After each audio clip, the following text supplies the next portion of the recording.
Hello student, welcome once again. बच्चों, कुछ दिनों से मेरी तबीयत ठीक नहीं थी, इसीलिए वीडियोस अपलोड नहीं हो रहे थे, लेकिन अब थोड़ी ठीक हो गई है। तो आइए स्टार्ट करते हैं। और इस वाली वीडियो में हम लोग 11.4 का जो 6 नंबर का क्वेश्चन है ना, इसे सॉल्व करना सीखते हैं। पहले रीड करेंगे और फिर उसके बाद डायग्राम से डिटेल में समझेंगे कि एक्चुअल में हमसे क्वेश्चन में कहा क्या जा रहा है और उसे फाइंड कैसे करना है। तो आइए इसे रीड कर लेते हैं।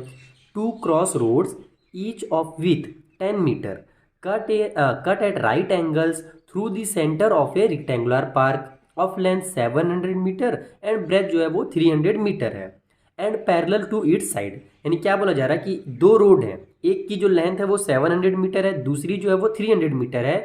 दोनों एक बड़े से पार्क के बीच में जा रहे हैं। जैसे एक रोड ऐसे जा रहा है तो दूसरा ऐसे जा रहा है, क्योंकि साफ साफ बोला गया कि दोनों एक दूसरे को कट कर रहे हैं राइट एंगल पे। कहाँ पर? सेंटर में। अभी मैं डायग्राम बनाऊंगा ना, तब आपको और चीज समझ में आएगा।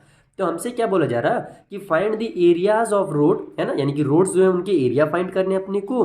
Also find the area of the park excluding cross road, यानी कि जो रोड है उसको अगर हटा दिया जाए तो पार्क का जो एरिया होगा वो कितना होगा, ये भी पता करना है। Give the answer in hectares, और जो आंसर हमको देना है वो हेक्टेयर में निकालना है। यहाँ पर तो देखो मीटर में हमको दिया हुआ है, ठीक है। और ये जो लेंथ और ब्रेथ दिया हुआ है ना हमको, ये सॉरी मैं उस टाइम आपको रोड को बता दिया, ये यहाँ पर देखो साफ साफ बोला जा रहा है कि ये पार्क की लेंथ और ब्रेथ है। तो कोई दिक्कत नहीं है, मैं आपको भी समझाऊंगा कि वो रोड की भी लेंथ और ब्रेथ यही होनी चाहिए। अभी हम लोग डायग्राम बनेंगे तब आपको और क्लियर होगा, ठीक है। और आंसर हमको क्या में निकालना है? हेक्टेयर में निकालना है, ये भी ध्यान रखना। तो आइए स्टार्ट करते हैं और इसे सॉल्व करना सीखते हैं। तो देखो, सबसे पहले अपन क्या करते हैं, एक रेक्टेंगुलर पार्क बना लेते हैं, क्योंकि हमने हिसाब के आप सबको बोला क्या था कि वहाँ पर एक रेक्टेंगल के शेप में पार्क है। तो ये हमारा ये रेक्टेंगल के शेप में एक पार्क बन गया, ठीक है। थोड़ा सा डायग्राम खराब भी रहेगा तो दिक्कत नहीं है, आपको समझने में मतलब होना चाहिए बस। तो ये हमारा रेक्टेंगल पार्क हो गया। इसकी लेंथ और ब्रेथ हमसे कितनी बोली गई थी? 700 मीटर हमारी इसकी लेंथ थी और 300 मीटर इसकी ब्रेथ थी, ठीक है। ये क्लियर है। अब क्या बोला जा रहा कि इसके बीच में दो रोड हैं जो उसके सेंटर में कट हो रहे हैं। यानी कि देखो, अगर एक रोड इधर से ऐसे जाएगा, ये बनाया मैंने एक रोड, और फिर ऊपर से भी एक रोड ऐसे आएगा, तभी जा करके दोनों क्या होंगे? परपेंडिकुलर कट होंगे दोनों आपस में और सेंटर में कट होंगे। राइट एंगल बनाने का मतलब क्या है कि एकदम सीधा एंगल। यानी कि जब कभी भी राइट एंगल कब बनता है? जब एक सीधी लाइन के ऊपर दूसरी एकदम सीधी लाइन आ जाती है, तब इसको ही हम लोग क्या बोलते हैं? राइट एंगल बोलते हैं। तो कुछ इस तरीके का वहाँ पर रोड है। ये तो यहाँ से क्लियर हो गया आपको।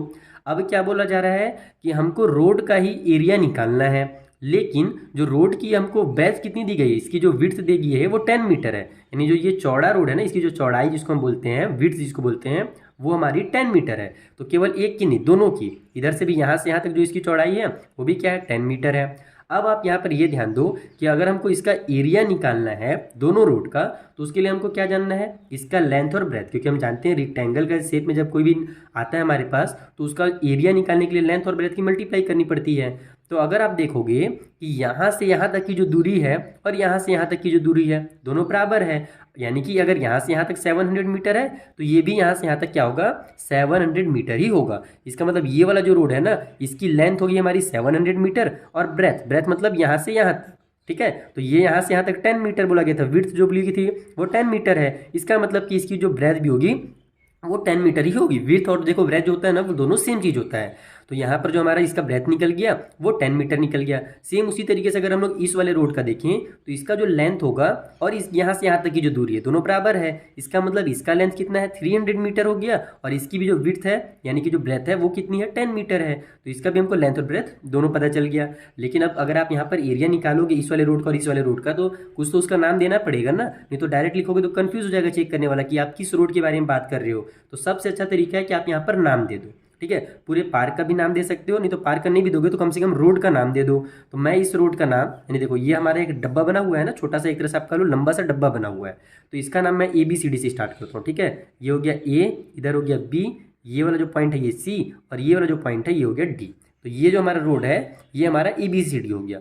सेम उसी तरीके से इधर वाले रोड का नाम दे दो, तो ये हो जाएगा हमारा E, फिर F, इधर G लिख दो और इधर H लिख दो। और ये डायग्राम भी आप जरूर बनाने एग्जाम में, ताकि आपको जब चेक किया जाए ना तो समझ में आए कि आप किस ट्रायंगल का, यानी सॉरी ट्रायंगल बोल रहा हूँ, किस रोड का बात कर रहे हो, किस रेक्टेंगल का बात कर रहे हो। अगर आप डायग्राम ही नहीं बनाओगे, लिखोगे ही नहीं, डायरेक्ट ABCD करके वहाँ पर आंसर लिखना शुरू कर दोगे, तो फिर आपका गलत कर दिया जाएगा, समझ ही नहीं आएगा कि कौन से रोड के बारे में आप बात कर रहे हैं। तो ये डायग्राम भी एग्जाम में जरूर बना देना, ठीक है। तो इसका नाम हमने दे दिया EFGH। अब यहाँ पर एक चीज़ यहाँ पर आपको ध्यान देने की जरूरत है कि ये जो बीच में डब्बा आ रहा है ना, ये दोनों रोड में आ रहा है, इधर वाले रोड में भी आ जा रहा है और ऊपर से नीचे वाला जो रोड है उसमें भी आ रहा है। तो इस डब्बे को हम क्या करेंगे, यहाँ से माइनस करेंगे। माइनस क्यों करेंगे, जैसे देखो अगर मैं एक डायग्राम बनाऊँ आपको समझाने के लिए, देखो इधर से रोड आया, इधर से रोड आया, इधर से भी रोड आया, ठीक है, और इधर से रोड आया, कुछ इसी तरीके से रोड बना होगा। बीच में डब्बा का शेप तो आया नहीं होगा, जब रोड दिख रहा होगा पार्क के अंदर तो कुछ ऐसी रोड दिख रहा होगा, बीच में सेंटर होगा। तो जब हम लोग यहाँ से यहाँ तक की दूरी निकाले और यहाँ से यहाँ तक, और इधर का रोड बनाए इधर का रोड बनाए, तो बीच वाला जो है ना ये ऑटोमेटिक बन जाएगा। ये इन दोनों रोड को मिला करके ऑटोमेटिक आ जा रहा है। इसीलिए हम क्या करेंगे कि दोनों रोड का एरिया निकालेंगे और उसमें से ये बीच वाला जो एरिया है ना इसको माइनस भी करना है। ये चीज़ ध्यान रखना। देखो क्वेश्चन नंबर जो 6 और 7 है ये आगे चल करके आपको बहुत ज़्यादा काम आएगा। आगे के जो क्लासेस है ना उसमें भी इस टाइप से रोड वाले जो रहते हैं क्वेश्चन वो आते हैं। तो यहाँ पर आप अच्छे से समझ लो कि पहले आपको रोड का साइड एरिया निकालना है, उसके बाद ये जो बीच वाला एरिया है इसको यहाँ से माइनस कर देना है, क्योंकि ये दोनों रोड में आ जा रहा है, दोनों रोड के सेंटर में आ रहा है। यानी अगर अपन दोनों रोड बना रहे हैं तो ये बीच का एरिया ऑटोमेटिक आ जाएगा वहाँ पर, उसको अलग से बनाने की जरूरत नहीं है। इसीलिए हम क्या करेंगे, इस वाला एरिया को यहाँ से माइनस कर देंगे, ये वाला। तो इसका भी कुछ नाम देते देते बीच में जो डब्बा बन रहा है ना, जैसे ई एफ जी एच हो गया है, आई, इधर जे, इधर के और इधर एल, यानी ये जो बीच का जो हमारा डब्बा बन रहा है उसका नाम हम लोग दे देते हैं आई जे के एल। ठीक है, इसका भी अब एरिया निकालना है तो इसका भी हमको कुछ पता होना चाहिए ना। तो इधर से देखो ये 10 मीटर है, ठीक है, इसकी वेट, और इधर से भी ये 10 मीटर ही है, क्योंकि यहाँ से यहाँ तक 10 है तो ये भी ये 10 होगा। इसका मतलब क्या समझ में आ रहा है, ये हमारा स्क्वायर के शेप में है, तो स्क्वायर के शेप पर हम लोग फॉर्मूला लगा देंगे कि साइड मल्टीप्लाई साइड, जो कि इसका एरिया का फॉर्मूला है। तो ये मैं आपको एकदम डिटेल में एक्सप्लेन कर दिया। अब सॉल्व करने में इसमें टाइम बिल्कुल नहीं लगने वाला। चलो जल्दी से अपन सॉल्व कर लेते हैं। ये समझना आपके लिए बहुत ज़्यादा जरूरी था, क्योंकि अगला जो क्वेश्चन है सेम है इसी तरीके से, सीख तो लो 7 नंबर वाला हमारा। तो यहाँ पर सबसे पहले आप क्या करो कि पूरे पार्क का एरिया निकालो, क्योंकि हमको लास्ट में बोला भी गया था कि आप क्या करना है, also find the area of the park. हाँ बोला गया था कि पार्क का भी आप एरिया निकालिए रोड को हटा करके। तो हम लोग सबसे पहले क्या करते हैं ना कि रोड का निकाल लें या पार्क का निकाल लें, जैसा आपको ईजी लगे। चलो हम रोड का ही निकाल लेते हैं। तो यहाँ पर आप लिखोगे एरिया ऑफ रोड, ये वाला ए बी सी डी। पहले हम लोग ए बी सी डी का जो एरिया है ना वो निकाल लेते हैं। तो यहाँ पर हम लोग को पता ही लेंथ मल्टीप्लाई ब्रेथ होगा, तो लेंथ है 700 मीटर मल्टीप्लाई जो ब्रेथ है वो 10 मीटर है, और मीटर मीटर मिलके मीटर के स्क्वायर हो जाएंगे। तो कितना आ गया, 7000 मीटर का स्क्वायर। ये इस वाले रोड का एरिया निकल गया। उसी तरीके से लिखोगे एरिया ऑफ रोड, ये वाला, इसका नाम क्या है, ई एफ जी एच। तो यहाँ पर मैं लिख देता हूँ ई एफ जी एच। इसकी जो लेंथ है यहाँ से यहाँ तक वो 300 मीटर है, तो 300 मल्टीप्लाई इसका भी ब्रेथ जो 10 है, तो 300 मल्टीप्लाई 10 हो जाएगा, मीटर मीटर मिल करके मीटर के स्क्वायर हो गए। तो यहाँ से हमारे कितना निकल गया, 3000 मीटर का स्क्वायर। ये हमने दोनों रोड का एरिया निकाल लिया।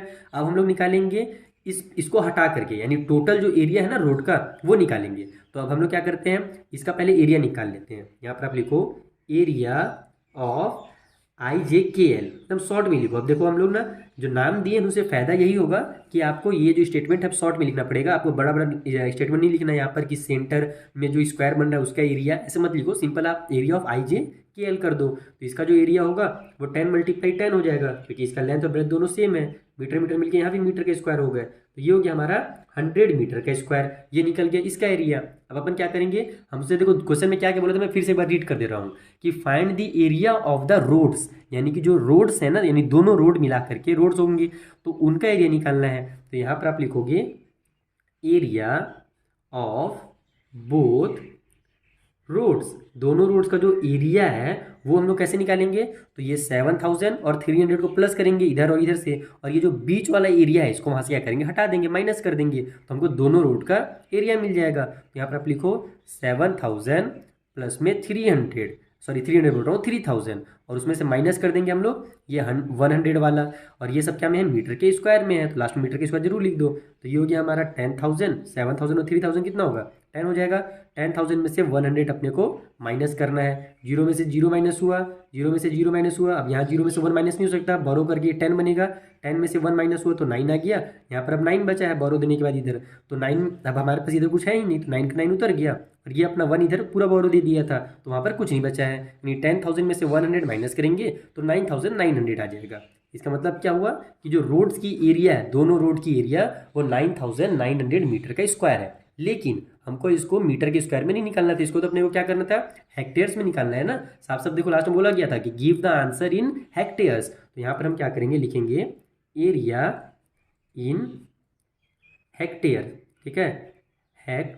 हेक्टेयर्स इक्वल टू, तो आपको पता होना चाहिए कि 1 हेक्टेयर में कितने मीटर होते हैं। तो यहाँ पर मैं आपको साथ में अलग से लिख भी देना कि 1 हेक्टेयर इक्वल टू 10,000 मीटर का स्क्वायर, ये यूनिट होता है। और इसको आप याद भी कर लो कि 10,000 मीटर के स्क्वायर मिल करके 1 हेक्टेयर बनाते हैं। तो इसको हेक्टेयर में कन्वर्ट करने के लिए हम लोग क्या करेंगे, 10,000 से डिवाइड दे देंगे। तो ये हो जाएगा हमारा 9900 डिवाइड बाई 10,000। ठीक है, 2 जीरो से पहले तो 2 जीरो कट हुआ और नीचे फिर भी 2 जीरो बचा है, तो हम लोग शॉर्टकट अपनाएंगे। एक जीरो की वजह से डेसिमल यहाँ पर लगेगा, दूसरे जीरो की वजह से डेसिमल यहाँ पर लगेगा, यानी 99 लिख लो और यहाँ पर डेसिमल लगा दो। और डेसिमल की इधर कुछ नहीं है तो जीरो लिख दो। तो ये यानी कि 0.99 हेक्टेयर जो है ना, वो दोनों रोड्स की क्या है, एरिया है। ये भी हमारा आधा क्वेश्चन सॉल्व हुआ है। अभी एक चीज़ और बचा था, हमसे बोला था कि पार्क का भी एरिया निकालिए रोड को हटा करके। तो हम लोग क्या करेंगे, पहले तो पूरे पार्क का एरिया निकालेंगे। ये यहाँ से यहाँ तक जो टोटल डब्बा बना हुआ है ना हमारा पार्क, इस पूरे का एरिया निकाल लो आप पहले तो यहाँ पर आप लिखो एरिया ऑफ पार्क। ठीक है, जो पार्क है उसका एरिया कितना होगा, तो उसका भी लेंथ मल्टीप्लाई ब्रेथ हो जाएगा। तो लेंथ हमको 700 दिया हुआ था और जो ब्रेथ है वो 300 दिया हुआ था पार्क का। मीटर मीटर मिल करके मीटर का स्क्वायर बना लेंगे। तो 7 3 हो गया 21 और ये 2 जीरो और ये 2 जीरो, यानी टोटल आप 4 जीरो यहाँ पर उतार दो। तो ये निकल गया हमारा पार्क का एरिया मीटर के स्क्वायर में। लेकिन अभी हमारा ये जो एरिया निकला है ना, ये पूरे पार्क का निकला है। हमको क्या बोला था कि रोड को हटा करके, आपको मैं स्टेटमेंट फिर से वहां पर रीड करके समझाता हूँ क्वेश्चन वाला, कि also find the area of the park excluding cross roads, यानी ये जो क्रॉस रोड है इसको एक्सक्लूड करके, हटा करके जो पार्क का एरिया बच रहा है ना, यानी इधर वाला जो एरिया, ये वाला, ये वाला, ये वाला और ये वाला, इतने का अपने को एरिया निकालना है। तो अलग अलग निकालने की जरूरत नहीं है, हमने पूरा का एरिया निकाल दिया। अब रोड का जो एरिया है उसको हम लोग क्या करेंगे, वहां से माइनस कर देंगे। अभी हमने जो एरिया निकाला है ना 2140 वाला, वो पूरा एरिया निकला है। अब उसमें से हम क्या करेंगे, ये जो हमने रोड्स का जो एरिया निकाला था वो हम लोग माइनस कर देंगे। तो हमको जो पार्क का एरिया बचा हुआ है ना, उस पार्क का एरिया पता चल जाएगा। तो यहाँ पर आप फिर से एक छोटा सी स्टेटमेंट लिखोगे कि area of park excluding roads, excluding roads, यानी रोड्स को हटा करके जो हमारा पार्क का एरिया निकलेगा उसके लिए हम क्या करेंगे 214 टाइम 0। ठीक है, यानी कि 2,10,000 में से माइनस कर देंगे रोड के एरिया को। तो रोड के एरिया कितना निकला था मीटर में, पहले वो ध्यान दो क्योंकि ये मीटर में फिलहाल, तो हम लोग मीटर के स्क्वायर वाला ही देखेंगे। तो ये हो जाएगा हमारा 9900 मीटर का स्क्वायर। ठीक है, इन दोनों को अगर अपन माइनस कर देते हैं आपस में तो हमको पार्क का जो बचा हुआ है उसका एरिया मिल जाएगा। चलो जल्दी से माइनस करते हैं। 0 से 0 माइनस हुआ, 0 ही आएगा। सेकेंड वाले में भी 0 आएगा। अब यहाँ से 9 माइनस नहीं हो सकता, बोरो लेने जाएगा, इसके पास कुछ नहीं है, इसके पास जाएंगे, ये अपना 1 इधर दे दिया तो ये 10 बन जाएगा। फिर ये अपना 1 इधर दे करके खुद 9 बन जाएगा और इसको 10 बना देगा। तो 10 में से 9 माइनस हुआ तो आ जाएगा 1। अब यहाँ 9 बचा है, 9 में से 9 माइनस होगा तो 0, यहाँ 0 बचा है तो 0 से माइनस करने के लिए कुछ नहीं है तो 0 उतर जाएगा और ये 2 उतर जाएगा। यानी कि 200,100 मीटर का स्क्वायर क्या है, पार्क का एरिया है। और कौन से पार्क का एरिया है, तो रोड को हटा करके जो पार्क बचा है ना उसका इतना एरिया है। और इसको भी हमको क्या करना था, हेक्टेयर में ही निकालना है। आंसर जो है ना लास्ट में साफ से बोला था हेक्टेयर में निकालिए। तो यहाँ पर हम लोग शॉर्ट में लिखेंगे इन हेक्टेयर्स। ठीक है, हेक्टेयर्स में अगर अपन निकालना चाहें तो सेम वही काम करेंगे, 200,100 को डिवाइड दे देंगे 10,000 से। तो ये 2 जीरो से 2 जीरो कट हो गया। अब यहाँ पर 1 आ गया है तो पहले तो आप क्या करो, पूरा उतार दो। 2001 यानी कि 2001 उतारो, नीचे 2 जीरो है तो राइट साइड से 2 डिजिट के बाद डेसिमल लगा दो। यानी कि 20.01 हेक्टेयर जो है ना वो उस पार्क का एरिया है रोड को हटा करके। तो यहाँ पर ये जो हमारा फाइनल आंसर आता है। तो ये बड़ा तो जरूर बना है, 13 मिनट वीडियो में भी लगा क्योंकि शुरू के 6-7 मिनट जो है मैंने आपको एकदम डिटेल में इसको समझाया है। ये तो ये जो क्वेश्चन जब आप अपने से सॉल्व करोगे, क्योंकि आप देखो आप समझ गए हो ना, तो खुद से एक बार जरूर ट्राई करो। और जब आप अपने से इसको सॉल्व करोगे तो मैक्सिमम आपको 5 से 6 मिनट लगेगा। आपको बस एक बार ये समझने की देरी थी कि हम इसको फाइंड कैसे करते हैं। बच्चे मेन इसी में कंफ्यूज होते हैं। तो ये ध्यान रख लो, मैं एक बार थोड़ा सा और रिवीजन करा, वैसे इतना बड़ा समझा ही दिया हूँ, रिवीजन कराने की जरूरत नहीं है। अगर आपको अभी भी कंफ्यूजन है तो वीडियो को एक बार और शुरू से देख लेना। ठीक है, बाकी आप ऊपर से नीचे तक स्क्रीनशॉट ले लीजिए ताकि आपको अगर कहीं पर भी डाउट हो सॉल्व करने टाइम तो आप थोड़ा सा देखना और फिर सॉल्व करना। और इसका प्रैक्टिस जरूर करना पड़ेगा क्योंकि बड़ा क्वेश्चन है, बिना प्रैक्टिस किए नहीं बनेगा। ठीक, तो प्रैक्टिस जरूर कर लेना, भले समझ में आ गया हो फिर भी प्रैक्टिस करना। तो चलो मिलते हैं अब नेक्स्ट वाले वीडियो में, तब तक के लिए थैंक यू फॉर वॉचिंग।